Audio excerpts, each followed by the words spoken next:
ഉപസമിതിയുടെ report വരുന്നതിന് മുമ്പ് UDF അത്തരത്തിലൊരു തീരുമാനമെടുത്തത്? വസന്ത് സിറിയക്കിന് അതിനെല്ലാം മറുപടി പറയണമെന്ന് വലിയ ആഗ്രഹമുണ്ട്. നമുക്ക് ആ മറുപടി ഒന്ന് കേൾക്കാല്ലേ അരുൺ? തീർച്ചയായും വസന്ത് പറഞ്ഞോളൂ. ഇനി ചോദ്യം വേണ്ട, ഉത്തരം പറയാലോ. ഒന്ന് അദ്ദേഹം പറഞ്ഞത് ആര്യ ഇടപെട്ടേ ഇല്ല കേട്ടോ. ആര്യ എന്റെ കാര്യത്തിൽ ഒരു മിനിറ്റിൽ 1000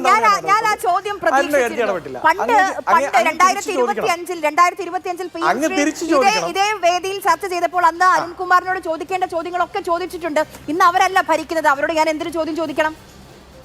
അല്ലെ, ഒന്നുകൂടെ ചോദിക്കണം. എന്താണെന്നറിയോ, പ്രധാനപ്പെട്ട ഒരു അബദ്ധം അദ്ദേഹം അറിയാതെ പറഞ്ഞുപോയി. എന്താ അദ്ദേഹം പറഞ്ഞത്? ഇപ്പോഴും അവരുടെ സ്റ്റാൻഡ് PM ശ്രീയിൽ അവരൊപ്പിട്ടത് SSK ഫണ്ട് കിട്ടാനാണത്രേ. അങ്ങനെയാണെങ്കിൽ തമിഴ്നാടിന് എങ്ങനെയാണ് സാർ PM ശ്രീയിൽ ഒപ്പിടാതെ SSK ഫണ്ട് കിട്ടിയത്? അവർ കോടതിയിൽ പോയതുകൊണ്ടാണ് സാർ. അപ്പോൾ അവർക്ക് കോടതിയിൽ പോകാനുണ്ടായ ആർജവം, അന്നത്തെ സ്റ്റാലിൻ ഗവൺമെന്റിന് ഉണ്ടായ ആർജവം എന്തുകൊണ്ടാണ് LDF ഗവൺമെന്റിനോ പിണറായി വിജയനോ സുപ്രീം കോടതിയിൽ പോകാനുള്ള ആർജവം കാണിക്കാതെ? ഒപ്പിട്ട കാര്യത്തിൽ പിന്നെ എങ്ങനെ ആര്യ പോകുന്നത്? എൻ്റെ ആര്യ, ഞാൻ ചോദിക്കട്ടെ, ഇവരൊപ്പിട്ടത് ഒരു കാര്യത്തിന് വേണ്ടിയാണെന്ന് പറയുന്നു, അതിൽ ഒപ്പിട്ട് കഴിഞ്ഞു. ഇനി ആ കാര്യം കിട്ടാൻ വേണ്ടി കോടതിയിൽ പോകേണ്ട കാര്യമില്ല. ഇനി ശ്രീ അരുൺകുമാറിനോട് സ്ട്രേറ്റ് ഫോർവേഡ് ഒറ്റ ചോദ്യം. അരുൺ, ഈ MOU വായിച്ചിട്ടുണ്ടല്ലോ, ഇല്ലെങ്കിൽ ഞാൻ അങ്ങേക്ക് അയച്ചു തരാം. ആ MOUവിൽ ഏതെങ്കിലും ഒരു ക്ലോസ്, ഒരു പോയിന്റ് ഇതിൽ നിന്ന് സംസ്ഥാന ഗവൺമെന്റിന് പിന്മാറാൻ പറ്റും എന്ന് പറയുന്നത് കാണിച്ചാൽ ഞാൻ ഈ ചർച്ചയിൽ നിന്ന് ഒഴിവാകാമെന്ന് മാത്രമല്ല, ഇനി മേലാൽ കോൺഗ്രസിന്റെ പ്രതിനിധിയായി ഒരു വിഷയത്തിലും ചർച്ചയ്ക്ക് ഞാൻ വരില്ല. ഞാൻ പൂർണ്ണമായി രാഷ്ട്രീയം അവസാനിപ്പിക്കാം.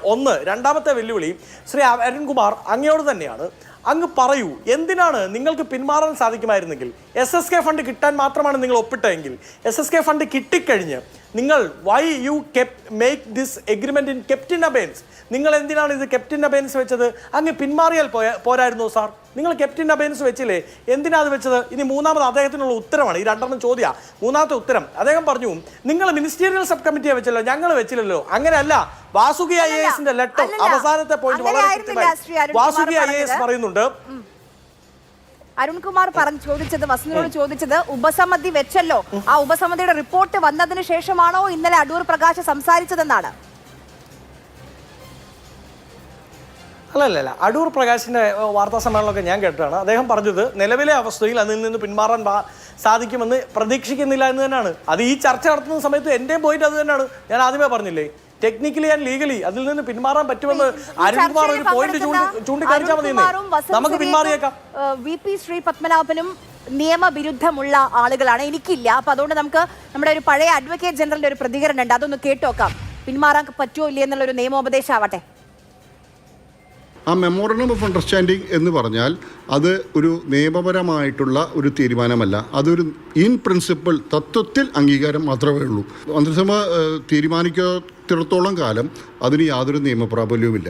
അതുമാത്രമല്ല, ഭരണഘടനയുടെ അനുച്ഛേദം 299 അനുസരിച്ച് ഒരു സ്റ്റേറ്റ് ഗവൺമെൻറ്റിനോ അല്ലെങ്കിൽ യൂണിയൻ ഗവൺമെൻറ്റിനോ അവർക്ക് ബാധകമായ ഒരു തീരുമാനമെടുക്കണമെങ്കിൽ അത് ഗവർണറുടെയോ അല്ലെങ്കിൽ ഇന്ത്യൻ പ്രസിഡന്റിൻ്റെയോ പേരിൽ ഓതറൈസ് ആയിട്ടുള്ള അതിനായി ചുമതലപ്പെടുത്തിയ ഉദ്യോഗസ്ഥന് ഒപ്പിടണം.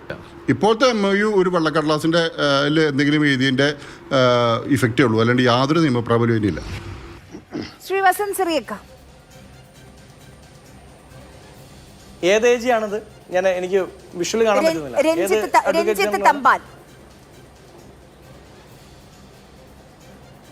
LDFന്റെ കാലത്തെ അഡ്വക്കേറ്റ് ജനറൽ ആണല്ലോ അല്ലേ? LDF ഗവൺമെന്റ് വെച്ച പൊളിറ്റിക്കൽ അപ്പോയിൻമെന്റ് ആയിട്ടുള്ള ആണല്ലോ അല്ലേ? ഓക്കെ, ശരി. ഇനി അതിന്റെ ഉത്തരം, അങ്ങനെ പിന്മാറാൻ സാധിക്കുമോ എന്ന് പഠിക്കാനാണ് സാർ മിനിസ്റ്റീരിയൽ സബ് കമ്മിറ്റിയെ വെച്ചിരിക്കുന്നത്. ആ സബ് കമ്മിറ്റിയുടെ റിപ്പോർട്ട് വരട്ടെ. ഇനി സാധിക്കുമെങ്കിൽ അരുൺകുമാറിനോട് ഞാൻ ചോദിച്ചത്, അദ്ദേഹത്തിന് എന്തെങ്കിലും അങ്ങനെ ഒരു അഭിപ്രായം ഉണ്ടെങ്കിൽ നമുക്ക് അതുകൂടി പരിഗണിച്ചേക്കാം. ഞാൻ ചോദിക്കുന്ന ചോദ്യം വസന്തിന് മനസ്സിലാകാഞ്ഞിട്ടൊന്നുമല്ല. ഞാൻ ആദ്യം മുതൽ ചോദിക്കുന്നുണ്ട്, ആ സമിതിയുടെ റിപ്പോർട്ട് വന്നിട്ടാണോ അടൂർ പ്രകാശ് സംസാരിക്കുന്നത്? അതെല്ലാം ചോദിക്കുന്നുണ്ട്. ഞങ്ങൾക്ക് അതിലേക്ക് വരാം.